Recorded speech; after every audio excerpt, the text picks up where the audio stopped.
ভারতের দিল্লিতে বাংলাদেশ হাই কমিশনের সামনে চলছে তুমুল বিক্ষোভ। দিল্লির এই বিক্ষোভে নেতৃত্ব দিচ্ছে বিশ্ব হিন্দু পরিষদ এবং বজরঙ্গ দল।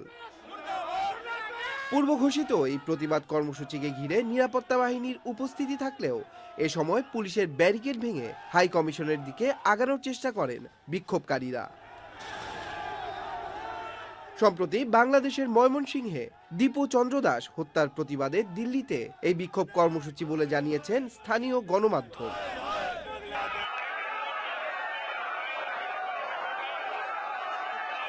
দীপু চন্দ্র দাস হত্যার প্রতিবাদে শুধু দিল্লি নয়, কলকাতার রাস্তাতেও চলে বিক্ষোভ।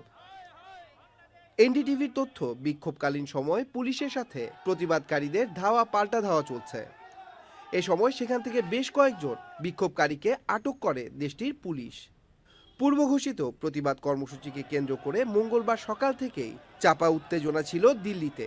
পরবর্তীতে সেখানকার বাংলাদেশ হাই কমিশনের নিরাপত্তা জোরদার করা হলেও বিক্ষোভকারীরা ভেঙে ফেলে স্থানটির নিরাপত্তা ব্যারিকেড।